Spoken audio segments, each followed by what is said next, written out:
सध्या जगभरात सुरू असलेल्या अमेरिका आणि इराणमधील तणावाचा थेट परिणाम आपल्या खिशावर पडताना दिसतोय. युद्धाचा परिणाम आता इंधन दरांवर स्पष्ट दिसू लागलाय. प्रीमियम पेट्रोलच्या किमतीत प्रति लिटर 2 रुपयांची वाढ झालीय, तर औद्योगिक डिझेल तब्बल 22 रुपयांनी महागले आहे. यामुळे उद्योग क्षेत्र आणि वाहतूक क्षेत्रावर मोठा ताण निर्माण होणार आहे. दरम्यान डॉलरच्या तुलनेत भारतीय रुपया घसरत जाऊन 93.53 या नीचांकावर पोहोचला आहे. यामुळे आयात महाग होणार असून सर्वसामान्यांच्या खर्चात आणखी वाढ होण्याची शक्यता आहे. युद्धाचा परिणाम फक्त इंधनापुरता मर्यादित नाही, तर शेती क्षेत्रावरही त्याचा मोठा परिणाम होत आहे. युरियाच्या किमतीत तब्बल 44% वाढ झाली असून शेतकऱ्यांचा उत्पादन खर्च वाढणार आहे. वाहतूक क्षेत्रातही मोठा बदल होण्याची शक्यता आहे. बस, ट्रक आणि कारच्या भाड्यात वाढ होऊ शकते. त्याचा परिणाम थेट वस्तूंच्या किमतीवर होणार आहे. विशेष म्हणजे जर हे युद्ध अजून 15 ते 45 दिवस चालू राहिले तर पेट्रोल आणि डिझेलच्या किमती आणखी वाढू शकतात आणि देशात इंधन संकट अधिक गडद होण्याची शक्यता तज्ज्ञांनी व्यक्त केली आहे. दरम्यान इराणकडून सरप्राईज हल्ल्याचा इशारा देण्यात आला होता आणि काही तासांतच त्या इशाऱ्यानंतर हल्ल्याची घटना घडली.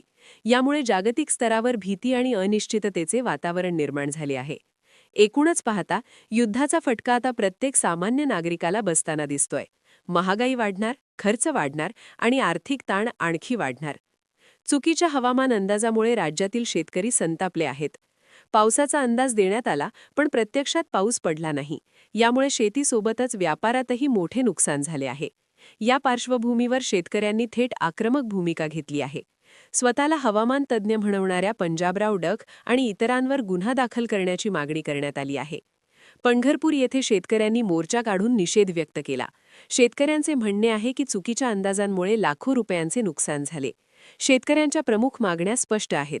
चुकीचे अंदाज देणाऱ्यांवर कारवाई करा आणि शेतकऱ्यांना नुकसान भरपाई द्या.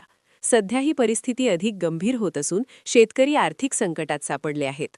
लातूर जिल्ह्यात अवकाळी पाऊस आणि गारपिटीमुळे मोठे नुकसान झाले आहे. सुमारे 52 हेक्टर शेतीचे नुकसान झाल्याची माहिती समोर आली आहे. गहू, हरभरा, आंबा आणि टरबूज या पिकांना मोठा फटका बसला आहे. निलंगा, देवणी आणि आसपासच्या गावांमध्ये परिस्थिती अधिक गंभीर आहे. अनेक शेतकऱ्यांची पिके पूर्णपणे वाया गेली असून पंचनामे सुरू आहेत. दरम्यान हवामान खात्याने पुढील 2 दिवस पावसाची शक्यता वर्तवली आहे. एकूणच अवकाळी पावसामुळे शेतकरी मोठ्या आर्थिक संकटात सापडले आहेत. नागपूरमधून मोठी बातमी समोर येतेय. नागपूर जिल्हा मध्यवर्ती बँकेनं शेतकरी कर्जमाफीसाठी कंबर कसली आहे. राज्य सरकारनं 30 जूनपर्यंत कर्जमाफीची घोषणा केल्यानंतर आता थकीत कर्जदारांची माहिती युद्ध पातळीवर संकलित केली जातीये. त्यामुळे लाखो शेतकऱ्यांना मोठा दिलासा मिळण्याची शक्यता आहे. दरम्यान राज्यातील हवामानात मोठा बदल झालेला आहे. एकीकडे उष्णतेची लाट आणि दुसरीकडे अवकाळी पावसाचा धोका. हवामान खात्यानं मध्य महाराष्ट्र, मराठवाडा आणि विदर्भात वादळी वाऱ्यासह पावसाची शक्यता वर्तवली आहे. त्यामुळे शेतकऱ्यांनी सतर्क राहणं अत्यंत गरजेचं आहे. आता खरीप हंगामाबाबत एक मोठी चिंता समोर येतेय. खतांचा तुटवडा आणि वाढलेले दर. इस्रायल-इराण युद्धामुळे जागतिक स्तरावर खतांचा पुरवठा कमी झालाय. त्यामुळे खतांच्या किमतीत मोठी वाढ झाली आहे. याचा थेट परिणाम शेतकऱ्यांच्या खर्चावर होणार आहे. याच पार्श्वभूमीवर एक दिलासादायक बातमी. इफ्कोच्या नॅनो NPK खतांना केंद्र सरकारची मंजुरी मिळालीय. यामुळे भविष्यात खतांच्या टंचाईत काही प्रमाणात दिलासा मिळू शकतो. दरम्यान महसूल विभागातून एक मोठा खुलासा. 2 लाखांहून अधिक फेरफार नोंदींमध्ये गोंधळ असल्याची कबुली महसूल मंत्री चंद्रशेखर बावनकुळे यांनी विधान परिषदेत दिली आहे. त्यामुळे जमीन व्यवहारांमध्ये मोठे प्रश्न निर्माण होण्याची शक्यता आहे. देशातील साखर उत्पादनाबाबतही मोठी माहिती. महाराष्ट्र, उत्तर प्रदेश आणि कर्नाटक या 3 राज्यांचा देशातील साखर उत्पादनात तब्बल 86% वाटा आहे. तर इतर राज्यांमध्ये गाळप हंगाम संपत आला आहे. आता आंतरराष्ट्रीय घडामोडींवर नजर टाकूया. इराण-इस्रायल संघर्षामुळे जागतिक बाजारपेठेला मोठा धक्का बसलाय. 3 दिवसात 3 मोठे नेते ठार झालेत. परिस्थिती अधिक तणावपूर्ण होत चालली आहे. या युद्धाचा परिणाम थेट शेअर बाजारावरही दिसून आला. गुंतवणूकदारांचे तब्बल 37 लाख कोटी रुपयांचे नुकसान झालं आहे.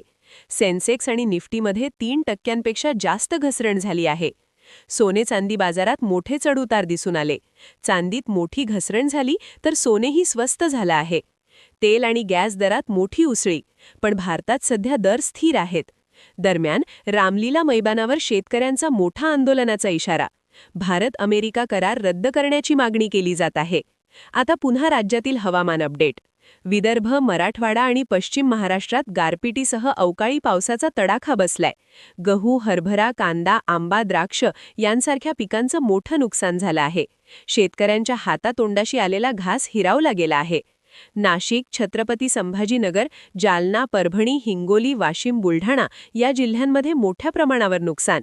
अनेक ठिकाणी गहू आडवा झाला, कांद्याचे नुकसान, फळबागांनाही मोठा फटका. अमरावती, अकोला, यवतमाळ भागातही गारपिटीमुळे संत्रा, कलिंगड आणि भाजीपाला पिकांचं नुकसान झालं. दरम्यान सोलापूर जिल्ह्यात गारपीट आणि अवकाळी पावसामुळे ज्वारी, गहू, हरभरा पिकांचं नुकसान. बार्शी, माळा, माळशिरस भागात मोठा फटका. लातूर बाजार समितीत नवीन गव्हाची आवक सुरू. ज्वारीचा दर 5,000 रुपयांवर पोहोचला. सोयाबीनची आवक 14,000 क्विंटलवर. तुरीच्या दरात 3 दिवसात 300 रुपयांची घसरण. शेतकरी चिंतेत. पाणी समस्याही गंभीर होत चालली आहे. विहिरी आटत आहेत. अपूर्ण नळ योजनांमुळे गावोगावी पाणी टंचाई.